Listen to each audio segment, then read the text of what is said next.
I'm Phil. I'm Nilden. I'm Raz. I'm gonna bust his ass. I'm Brandon.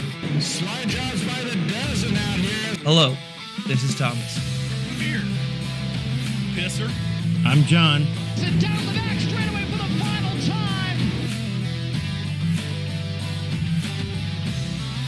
time. Ladies and gentlemen, boys and girls. And welcome to the Dirty Sliders Podcast. Stay sideways.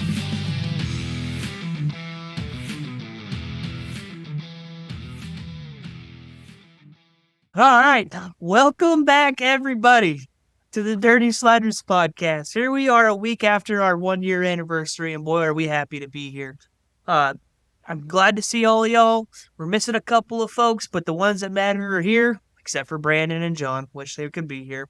So with that, we're going to throw it to Phil because he's got some big news for us. Go ahead, Phil. Well, thank you, Microwave, and appreciate the throw there.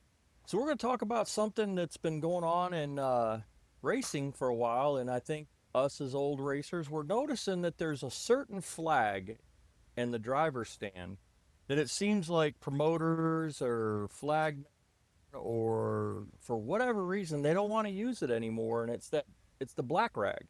You know, hey, you're screwing up, knock it off. And Motor City Throwdown put out a post actually talking about it. They're like, you know, when basically it says right there, and I could read it out for y'all, but I imagine most of our population can read, but kind of talking about somewhere along the way, tracks got soft on rough driving, and it seems like promoters or track owners are nervous about pulling out that black flag and throwing it on people. Like, you know, oh, if you penalize somebody, I'm never going to come back, and I'm going to take all my fans and all my crew with me, and I'm going to cost you so much money. You know, I got a personal hot take on it. I have been the recipient of rough driving, and I have put a bumper on a guy or two. I have been sent to the back of the pack, and on the radio been threatened with you keep that shit up, you're gonna get parked for the night. So what's y'all's take on it? What do you think? Well, last week at Verona, we had the Josh Thompson Memorial, and shout out to Robert Chavez, because he said that he was going to get more friendly with the black flag, and he has done that. If guys are getting rough and they're being tough out there, he will give them a rolling black for a warning, and then the second one, the black flag comes out. Hell, even our own Shane Sexton got a black flag this weekend for driving rough. So you don't see it as much on the big races, like you watch on Flow or Dirt Vision or whatever. But if you watch Super Nationals or you watch some of these bigger IMCA events, guys are pretty big on using the black flag. And it's pretty funny because you'll hear the announcer say something along the lines of "bad dog, no biscuit." So, you know, there's a point in time where Rubbin's racing and then it goes overboard. But yeah, that's where I'm at. See, that's a damn line from that movie. I hate that fucking that thing. line. Rubbin's racing because it's rubbin and racing. That's racing. No. That's the rubbin, and that's bullshit. That's the biggest bullshit thing out there because that's just. So when someone says that to me, and then I bust them in the mouth, and it's like, I'm just giving your dentist some work, you know. That's no. Rubbin is not racing. It never has been. That line of that movie is stupid. It's the worst thing. It's the worst thing that ever could have happened to racing because people just slobbered all over that freaking movie. That is the worst line in the world. To paraphrase what Harry Hyde said in that movie, there's incidental contact. And the incidental contact is racing. You know, if we're both in the corner and I get a little wiggle and we lean on each other and tap, hey, that is racing. But that whole thing where you don't wreck him, so you're just rubbing on him, so that's okay. No, that's not okay. Intentional contact is intentional contact, and it should be black flag. That's my take on the whole rubbing is racing thing. So sorry to interrupt. Go ahead and continue, Thomas. Sorry, Thomas. No, that was all I had. We're not jumping on you, Bubba. We're not jumping on you. I know exactly how you guys feel, which is why I said it. I mean, we've had this conversation before. I got my ass jumped one night because a fellow driver coming down the front straightaway put me up in the wall on the front straightaway. And then when he did it at the end of the straightaway, and when he went down into one, he didn't wreck me. He just put me in the wall, and he didn't get away from me, and he started to spin out, and well, I was able to get there before he finished spinning out, and I finished him off with my front bumper. I let him have a shot and let him and put him around just to let him know that, you know what, I'm not going to put up with that shit anymore. Because both as and Neilden will tell you, I took a lot of shit and didn't pay back, and then when I started paying back, I became the demon, the evil. I was a devil on the racetrack when I started giving people what they gave me. And you know, I got in trouble. I got the black flag. I got sent to the I didn't get the black flag. I got put to the ass of the pack, and then when I came in, I got a talking to by my crew saying, "Hey man, you can't do that shit." And I'm like, "Well, get used to it, because people do me dirty and they don't get away from me. I am going to pay them back." And with that being said, do I deserve a black flag? Abso-freaking-lutely. But here's where it's going is when the track does not penalize the drivers will start penalizing each other. Yeah, and I think if the track lets it get to that point, then it's dangerous, because drivers will always, myself, Phil, Neilden, and Thomas included, will take it too far. You know, I'm not going to dump you. I'm gonna put you in the wall.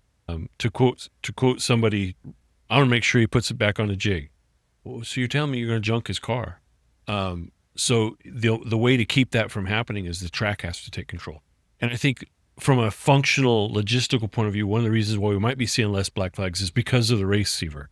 Because instead of the flag being taken out, you're being communicated over the race receiver, like, hey, knock that crap off, which is a good thing, I guess. But why not do both? Let the crowd know that what that driver is doing is unacceptable, because they're not listening on the race receiver. You know, all the other racers are. Everybody on the track hears, hey, knock that off. And it's kind of a double-edged sword, because yeah, you might change the behavior, but now the guy who's behind him knows that he can rough him up a little bit on the way by, and the guy can't do anything about it because he just got warned. So, you know, there's good and bad with the race receiver. I think overall it's a great technology, and it belongs in racing in general, not just dirt track racing. You know, it's a way to communicate much more effectively than we had before we had that. But I think in general, racing top to bottom, and when I say top to bottom, I mean Formula One, NASCAR, all your, you know, elite dirt series are not penalizing drivers enough. Drivers are getting away with stuff on track that they shouldn't, that the sanctioning bodies should step in. I don't know why they're not.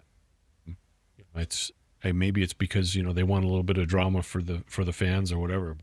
I think it needs to happen to keep stuff from happening that gets out of hand. I guess, you know, we were putting it off to talk to till later, but the Cade Dillard, Garrett Alberson is a classic example of nothing got said to either one of those two drivers. Now, no matter who you think is wrong, if you think Garrett Alberson was wrong, or you think Cade Dillard was wrong, somebody needed to get talked to. You junked two race cars. There was two or three other cars that got involved in their mess, and nobody got black flagged or penalized that I'm aware of. And I think if the sanctioning bodies will step in, then you'll kill a feud before it becomes a feud. Well, as a driver who has been in situations where cars get junked for stupidity, you know, where do you go with it? I mean, realistically speaking, and we'll go to the Garrett and Dillard deal. You know, where was the where was the such egregious act that caused him to drive up into the back end of Alberson? Honestly, I watched that. That was a slider, and dude got pissed off and just junked his car, man. It's like, I mean, I want to get into that more in depth later. Yeah. Sorry. I agree with you for sure. But I know, speaking from my point of view, when I was driving, I had a temper. Shocking, I know. Say it's not so. Yeah. And I wasn't satisfied with tapping you to let you know, hey, that wasn't cool. I wasn't satisfied with sending you around, do a little loop-de-loop and get back into racing. No, if I was going to go that far, then I was going to junk your shit. That was my go-to. And I'm not saying it's right. I'm just telling you that's where my temper was back then. Well, I don't think if on the track today with my current temperament, I don't think that would happen. But it did happen. I junked some guy's shit, more than once. here's the thing: is I'm not just going to pay you back. I'm going to pay you back with interest. Right. I'm going to make sure you don't do it again. You're Right, going to know I'm the penalty is too much. Again, Right. I've matured a lot, and that's not my philosophy now because it's too easy to get somebody hurt real bad, and I don't want to be on the Right. And that's giving exactly into it. that. That's exactly it. At the end of the day, is you got somebody out there driving, getting payback plus interest, and the next thing you know, you got a guy getting life flighted out. And I'm going way to the extreme. He's either getting in the plus bus, or he's getting on a helicopter. They're sending him out on a helicopter. And here's the thing: is let's go this route. In our racing, we heard this in the pits at almost every track we went to. Well, NASCAR does it that way. And when NASCAR come out and said, "Have at it, boys," that set a bad precedent throughout the racing series. When they sat there and said, "You know what? We're just not going to get involved in your little rivalries and your little things like that. Have at it. If you want to tear each other's shit up on the racetrack, go." And then you hear that NASCAR. Well, that's what NASCAR does. NASCAR allows it, so why can't we? So I mean, do we put some of the onus on the national racing levels, the national televised racing levels, where they're saying, hey, I mean, as Thomas said, he said, hey, flow and these flow series and all that, they're pulling out the bad dog no biscuit flag. Well, when you got NASCAR and you got for a while F1 backed off and said, we have our standards and we penalize through the race, no black flags, we penalize through race. But F1 was letting drivers go at each other. ARCA was letting drivers go at each other. These series were doing it, and the attitude was, just let them have at it. They'll figure it out on their own. They'll either run out of money or they're going to end up in the hospital. But they're going to figure it out on their own. Do we lay some of the onus there? Because fortunately, with reality TV, people think, oh, because they do it on TV, we can do it in our life too. Nielsen? Well, here's my question. Well, I'm trying to be courteous this night. How much power does the flagman still have now with radios? So I know I've been to a few tracks where the flagman is just a flag holder. Yeah, he's told what He flag does to whatever fly. the race director tells him to do in his ear. He's not allowed to do anything outside of that. Yeah, and Before it was the flagman wants your track and the race director took care of the stuff after the fact. the functional aspect of the track is the person talking on the radio is hardly ever the flagman. I mean, in fact, probably never. I don't know of any instance where the flagman is the guy that's talking to the drivers. I know a little bit behind the scenes where the flagman will turn to whoever is on the radio. Hey, tell 77, knock it off. And then, it's a team, they work together. Feeling attacked right now. Targeted? Personally, Yes, number 77. You should feel targeted. That's bullseye. Stay on target. So, I mean, I think that's part of it, too. I mean, NASCAR flagmen are just flag holders. Let's be honest. They don't do anything but do what they're told and they're here. They stand there and they act like they're watching the track, but they're not. They're looking at whatever. well, That's why they have tin shields. again, being the old dinosaur back in the day, and it wasn't that long ago. NASCAR, when you screwed up, there'd be a NASCAR official standing in front of your car for 2 laps. You'd sit there in the pits. And Kurt Busch would be flipping them off. Yeah. And they don't do that now. I know we're a dirt show, but like Carson Hocevar needs to be told to cool his jets in NASCAR, and no one's telling him. Not the other drivers, not the officials, not the press. He's getting a little bit of hate, but not enough to change his behavior. He thinks it's okay. Bobby Pierce is an example in dirt late model. No one's telling him, hey, this isn't cool. Knock that crap off. This slider has kind of changed the dirt track world a little bit, in that, the name of this show, Dirty Sliders, it's become okay to slide up in front of somebody. Now, there's ways to do it. The ways not to do it. That's the term dirty slider, if you throw a dirty slider on somebody. But there's no get back other than to go out there and hit a car and junk somebody's, put them back on the jig. Right. I think the black flag needs to come out in one form or another, whether it's getting on the receiver and telling him, hey, knock it off, or parking the guy. When's the last time you saw in a major touring series a star get parked? It's like, hey, that's enough of that. You can bring it in and shut it down for the night. Think about your actions. When's the last time?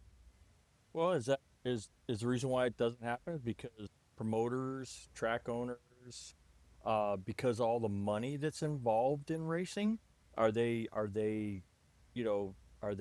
worried about doing that? I mean, I don't have this answer. This is actually a question to the panel.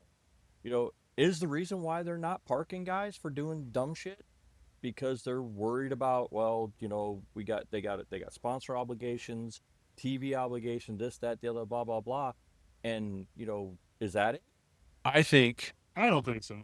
I don't think it's promoter based. Well, I think it is promoter based in that it's not the racing business anymore. It's the entertainment business, and a certain amount of drama is good. And a little bit of rivalry between drivers is good. Don't get me wrong, I like it too. When when Sammy Swindell and Steve Kinsey used to go at it back in the day, that was a real rivalry. Those guys did not like each other. Right. And because of that, they raced each other a certain way. NASCAR has the same thing where they promote a little bit of rivalries. We go back to Bowman Gray a little bit. Excuse me. That that's the Madhouse, and the place is packed. They're clearly doing it right. No matter what we feel about it. Well, I think with Bowman Gray, part of it is you can, the saying I like is I will show them where to brake, send them off a little deep, and send them up towards the wall. I didn't wreck them. I just showed them where he should brake. And that's what they do out there. From all the videos I've seen, is it's not so much they're junking each other. I mean, yeah, sometimes they go out in the infield with their cars, but for the most part, it's bump and runs is the way to get through there. And sometimes you bump a little hard and he goes sliding a little further. So it makes that drama without jumping your car. That is a true one groove racetrack. There is, it's not even really one groove, it's half a groove. And the only way you're going to get around somebody is to move them up out of the way. That's it. They got to hoof up or you got to move them. Right. And I think that's what makes the drama. Right. And I think they don't junk as many cars as you would at, a half mile, just because the speed's not there at Bowman Gray. Yeah, agree. And, location. Your fans are handing you beers as you go by. Yeah. Well, and that's the next thing is you just brought that up, Neilden. Fans. Can we look at fans and go, well, the butts in the seat equals dollars in the pocket for the track owner and the facility. So if you start penalizing people and saying, hey, you're going to start showing each other respect on the track, you're not going to tear each other's stuff up, you're not going to do this, is your fan count going to go down? Is that a concern that these guys have? And again, I don't have the answer. It's a question it's a question all 10 of our people that watch us answer it, just down comment and answer. So there's a lot of credit there. Okay. All right, all three. I think it goes back to social media and merch sales too, because was it last year or the year before when somebody accused Robert Ballou of driving like he was driving a bulldozer? Well, within a couple of days, Ballou had a bulldozer T-shirt. He sold a ton of them. Yeah. It's a cool shirt. Oh, I mean, not to go off topic here, but you brought up Robert Ballou. He's back out injured again, right? Yeah. Yeah. Another sprint car driver. He's got multiple vertebrae fractures. That's a topic for last episode. And I don't know the solution. As much as I disagree with Shane, I think they need to move the drivers and just get a couple inches. And if it changes the feel of the race car, it's good. Okay, sorry, change the feel of the race car. Guess what? Overcome, improvise, adapt. Yeah. So, without beating the subject to death, I mean, do we have the answers? No. Do I think there should be more penalties for rough driving or intentionally wrecking people? Absolutely. Where is there a fine line where too many black flags and not enough black flags? Absolutely. The driver that gets black flags be like, oh man, you fucked me, and the guy that gets wrecked by the guy that doesn't get a black flag, oh, he's your favorite. So Okay. it's Whoever's flicking the pen, put it away. I'm looking at you, Neilden. Neilden. It ain't a pen. Okay, whatever. It sounds like a pen. It's a fidget widget. Okay. But yeah, Throw that stuff right there. I think we all agree, that the black flag should come out more often. So I disagree with Phil. Yeah, we do have the answers. We just gave them to you. If people would just listen to us more, racing would be a better place. It would. All right, so let's. I'd say let's go on to the next topic. Who wants to take it, Neilden? Which one you want to do? I think we're talking about Garrett and. Is that Cade their Dillard and Garrett Alberson. Thomas, you had the video pulled up, right? name? Oh, sorry. I apologize. I Yeah, thought it was, yeah. So I didn't send the video of the accident that happened this past week at Batesville, but in the interview that Cade does, he said a couple weeks back at Cedar Lake, Garrett did the same thing and tried to junk us or something along those lines, and said that every time Garrett puts a helmet on, he tries to wreck everybody out there. For the interest of trying to educate myself and see, yep, that's loud. For the interest of trying to figure out what he's talking about, I went up there and found the video from Cedar Lake. It was a World of Outlaws race. It was a prelim night, and this is what happened. I want your guys' opinion on this. This is part of the reason why Cade went and ran through Garrett. That right there. Garrett spun himself out. I think Garrett made Contact. very minimal right there. Very minimal contact. But you can see the car dip. But- you can see the front end dip before he starts to spin. It looks like he stabbed the brakes and spun He himself did. out. He did. He got, in Garrett's interview, he says that because there's a Flow Racing article on this, and stop sharing. And he says, I got below Cade, I got into the slime, and I slid up. And when I slid up, I got on the brakes to keep from hitting it, which is what caused me to spin. Now, to play the video for what happened out there at Batesville, I'm finding it. For those of you that didn't see it, I'll just kind of give you the skinny. He ran straight through Garrett Alberson. If I'm not mistaken, didn't it roll one of the cars over? He almost rolled Garrett over. Yeah. He did like a flat spin. Yeah, yeah. And just tore the cars up. Tore both of them up. Yep. Yeah. I mean, tore them up. Alberson's going back to the gym. I don't know if Cade Dillard's is, but it was pretty torn. Well, And So that's here's not how you're supposed to take your revenge. no. You don't Here's both go to the jig. no, and then that's the other thing, Rick. So Garrett pulls his backup car out, goes out there, races his way in. I think off of a provisional, he got into the show, but Cade Dillard didn't. The race where Cade Dillard took out Garrett, it was a prelim race, 5,000 to win for starting spots for the Topless 100 the next night. Garrett throws a slider. Cade stabs a brake or turns below him. Something, don't run him over. Save both of your guys' shit, and then you guys can go 2 and 4 or whatever it's going to be the next night for the Topless. Instead, Cade doesn't even race the next night. I don't know if it's because Cade doesn't have a backup car or what. I know that Cade is an owner driver. I don't know what those finances look like. I'm not going to pretend like I do, but it just doesn't make sense to me. I don't get it. This is a interview / video of that rep. Well, emotions don't make sense. Yeah, we can't. There it is. We can't hear the interview. Well, it's playing the words on the bottom, so our fans, if the video gets pinned in there, you can read it. But that was the accident there. Yeah. It just doesn't make sense to me. I can't figure it well, out. it's two completely separate situations. The first video you showed, Garrett didn't wreck him. He actually spun himself out. This one here, Garrett threw a slider. A clean And- slider. A clean slider, and it was a slider that any person with a right frame of mind would have been like, oh, he got me good, and not drove into the back of him. He did exactly what he was supposed to. Made him lift. And Here, this Cade full just screen for freaking- you.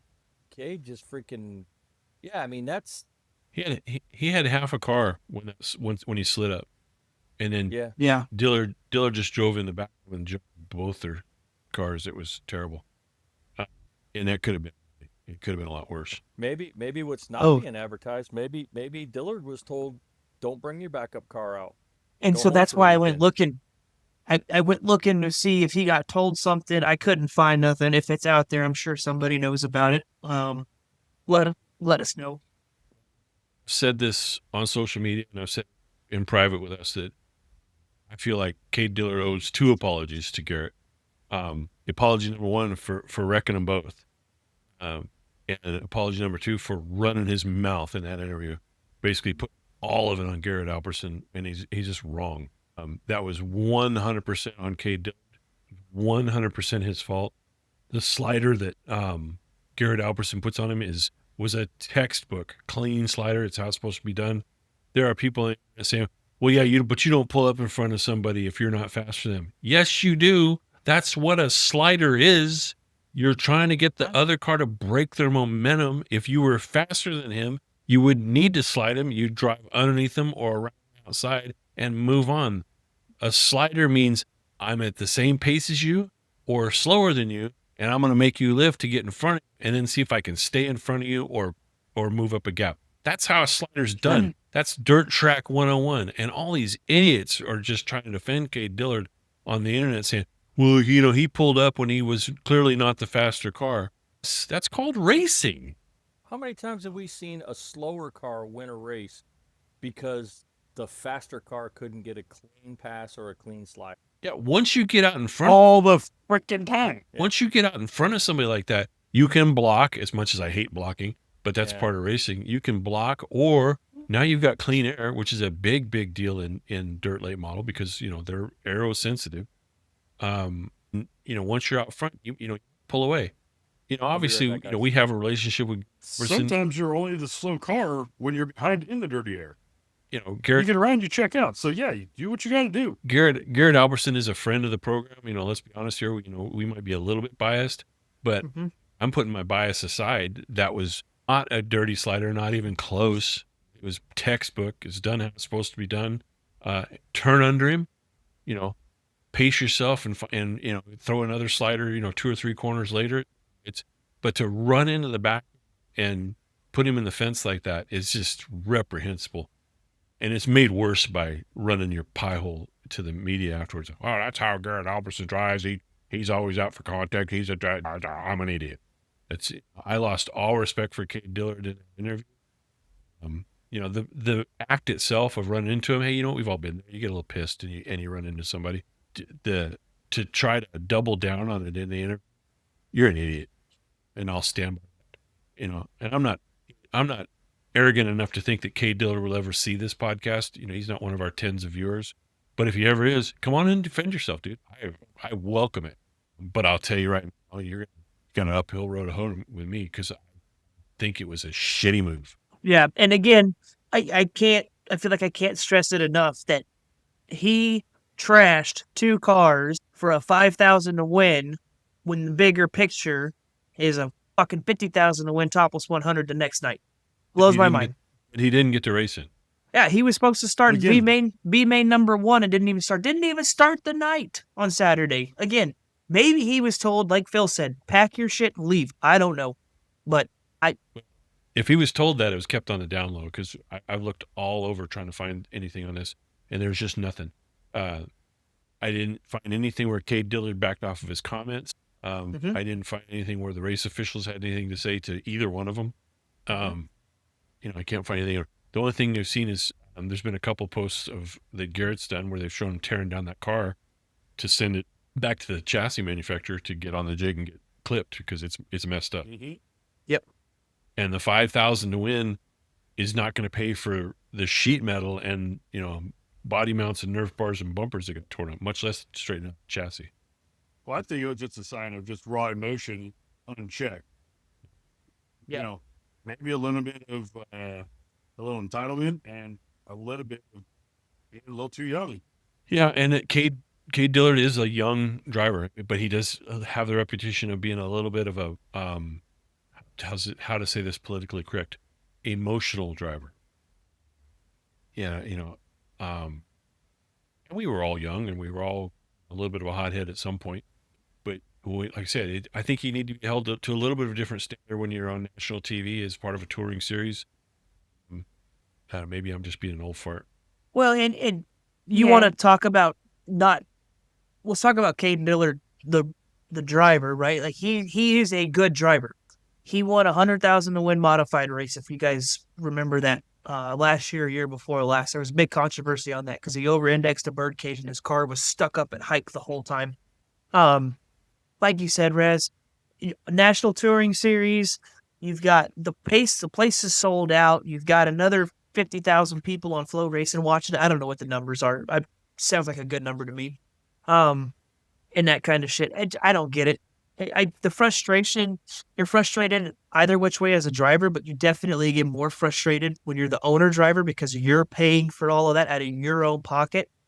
But the reason why you're paying for all of that out of your pocket is because you drove through him. Well, and you contrast that with Garrett Alberson's interview. He goes, "Man, I don't know what happened there. I need to see the replay." He didn't throw Cade Dillard under the bus. He said, when I went down low, I didn't see him. I had no idea, where he was. I was pretty sure I had him cleared. And he did. He had him cleared. Yep. Now, if it had went a different way, would he have cleared, would he have been leading him going into the next corner? I think he would have. But, there's also a chance that, Dillard comes in, throws another slider, and, and a slider fest, I'm going to slide you in one end, you're going to slide me in the other, which would have been great racing. People would have been, it would have been epic. Great for him. Yep. And then, but Garrett even said, like, hey, I threw the slider. He said, I must have passed him because he hit me in the left rear. And that is the kind of the telling thing is if you hit me in the left rear, I had you cleared. Because that's the only way you're going to hit me in the left rear. Mm-hmm. Yeah. We've all seen, Uncle Chet says, he clipped his whiskers. We've seen close sliders where a guy clips his whiskers. That wasn't one of those. Nope. I miss hearing Uncle Chet on Flow. Damn it. All right, what's next? We've solved all the problems in racing, so we're doing good. We didn't talk about the Donny Schatz deal. That happened since last podcast. Tony. Well, he's actually coming out and saying something. I had not heard that. Let's hit the highlights first. Tony Stewart Racing fired Donny Schatz. That's how it went. It wasn't a mutual agreement. Donny was not happy about it when told that his services were no longer going to be required. I know what Tony Stewart said, and I'll get in after Neildon says what Donny had to say. Let me see if I can pull it up in the quote. Well, while you're looking for that, I will say what Tony said. Tony said, Donny's been frustrated with our car. We've tried everything to get him the feel that he wants, different engine combinations, different crew chiefs, all kinds of stuff, trying to get Donny what he needs. And we could not do what Donny wanted, and we didn't want to wait until the end of the season. I wanted Donny to have a chance to get his deal done for next year. That's why we did it the way we did it. We want, Donny to be, successful and get what he needs. We just can't provide it for him, which I thought was pretty classy of Tony Stewart. And he said, I have nothing but respect for Donny Schatz. And I think Donny may have a different take on. There are people on the internet saying that once they made the move to get rid of Danny Wagner, who was Donny Schatz's longtime crew chief, that was the beginning of the decline. People are blaming it on Ford Motors. They won a lot of races with Ford Motors.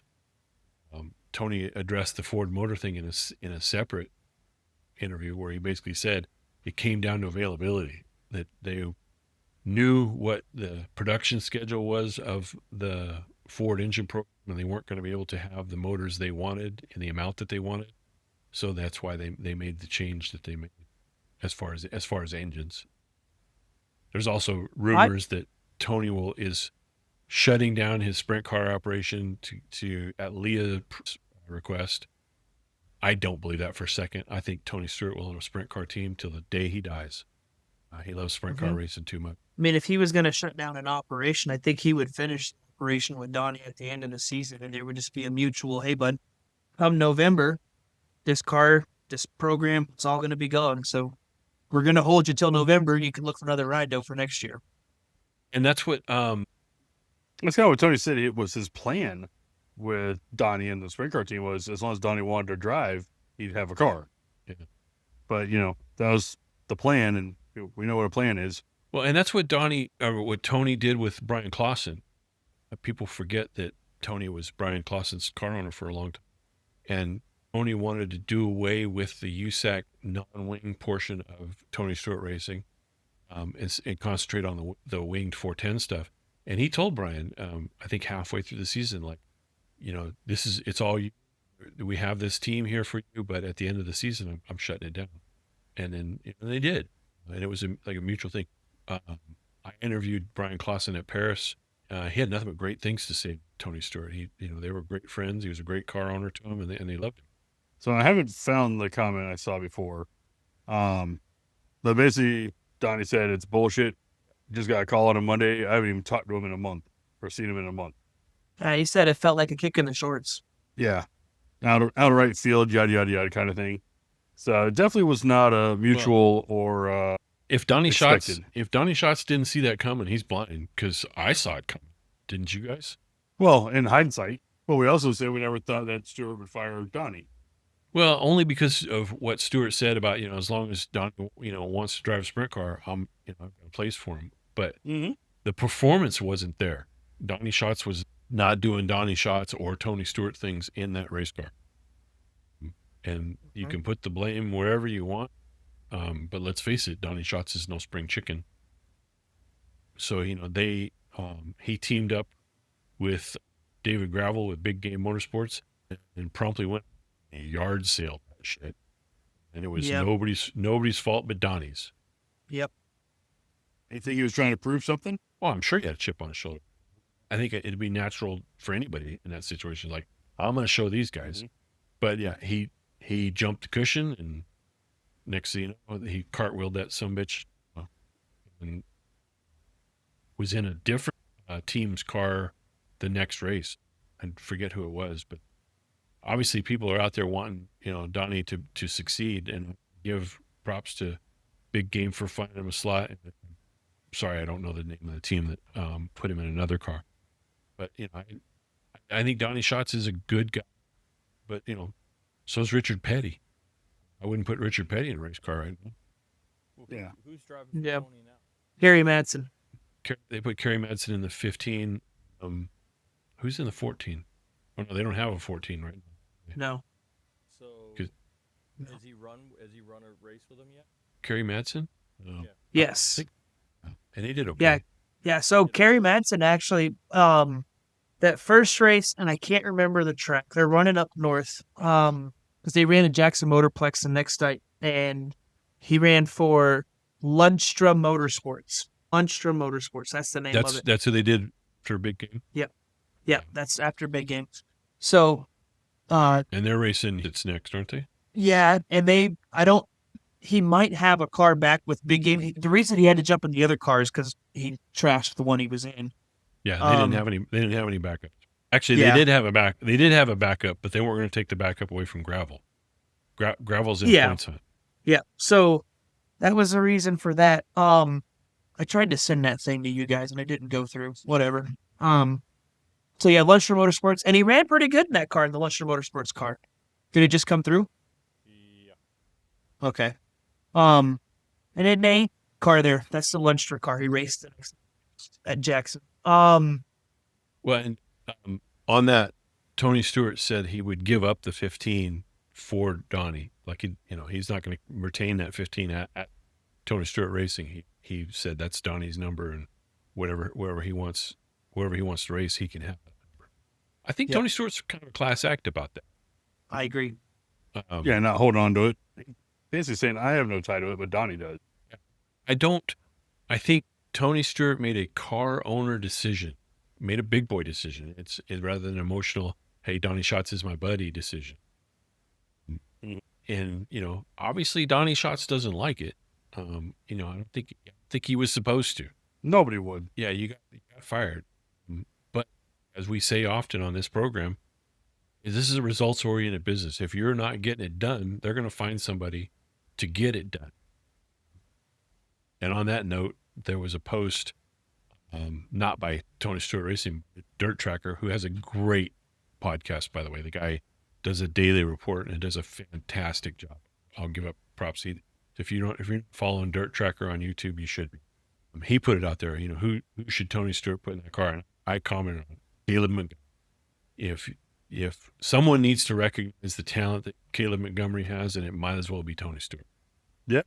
I really think in a winged 410, Caleb Montgomery can run with anybody, big boys. He can get it done, and in good equipment like he would have at Tony Stewart, I think he would do Central California proud. I've had a friendship with Caleb Montgomery for a while, and I've helped him out at Chili Bowl and helped him out at some sprint car races before I left California.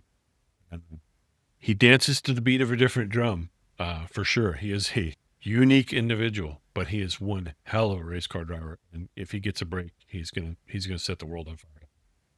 I mean, if you look at what he's done against High Limit, both times they've come out to the West Coast, and they're not even done with this swing yet. No, to say, if you stood here and said there's no way Caleb Montgomery will win a High Limit race on the West Coast, you better think again. Where do I put my money? Because they're racing at tracks he's very familiar with, so let's give him that. But he's also racing against the best there is, and holding his own and excelling. He started out the High Limit season, after 3 races, he was 3rd in points, and then kind of stepped on his dick a little bit. But there was a real shot where if he could have kept it up, that he might have picked up enough support to run the full High Limit season. And that would have been interesting to see as a one-man show. Not taking anything away from Stevie Rogers, his girlfriend, a pretty good sprint car driver in her own right. She does a lot to help him out, but it's basically Caleb turning wrenches, making all the decisions. He has people who help him out, but he's basically a one-man show. Well, let's say it's even the two of them. Still a hell of a good job. Because, most of your teams are going to be a 4-man team. Yeah, he has a buddy who comes and helps out at the track a little bit, but he doesn't have a full-time crew chief. He is the crew chief. He doesn't have a full-time tire guy. He is the tire. He's also the truck driver, the sprint car washer, I'm going to maintenance my own race car at the end of the the next day. He does a post on Facebook every time somebody's got it. Well, that somebody's Caleb right now. Yeah, I think he definitely should get a ride. If he could get a paid ride and good equipment, it would be impressive. He's getting some decent support from my friends, the Woodlands, with the Woodland Auto Display. He's got some other sponsors. He just picked up Kia of Santa Maria, I think. He's got Crop and some others. But it's a family operation. That is a family-owned car, and like I said, they do it all on a shoestring budget compared to some of these other teams. Well, what else do we got tonight? I got nothing else. We talked about the BMF Longhorn controversy last podcast, right? Anything else? No, I don't have. Do you race this weekend, Thomas? No, I didn't. I just ran track crew the whole night. How did our 2 missing sliders do? John started pole, slid back. I don't remember where Brandon started, but Brandon got a good finish. Brandon, I think, hit the tech pad, finished in 4th, and there was a DQ, so he moved up to 3rd. I can't remember where John finished. I don't want to get into all the bullshit. There's a lot of talk about how the track prep went this weekend. It is what it is. I don't really care what anybody else wants to say about it. What I will say is, for the main events, the fucking track was bitching. Hey, you know what? They tried something different. It didn't work out the way they want, but they tried something different. So I'll give them some props for that. And guess what they got from that? Beat up knowledge. Well, no, knowledge. They learned something. But here's the thing. You're going to get beat up on the end anyway. Either, it's the same bullshit track. They never do anything different. Or, it was worst fucking track ever. And that was actually said, the worst track I've ever seen. Hey, you know what? It was a little sloppy and pretty moist. But, you got to try something. So I'll give them. We don't have John to do socials. We're Dirty Sliders on Facebook. Dirty dot sliders on X, Patreon, search Dirty Sliders. You'll find T-shirts, stickers, etc. I think was it dirty_sliders on Instagram? Dirty_sliders on Instagram, and we are Dirty Sliders on YouTube. Thank you for your support. Please subscribe if you haven't already. It helps us out a ton with the algorithm. Like, comment. We try to respond to comments where we can.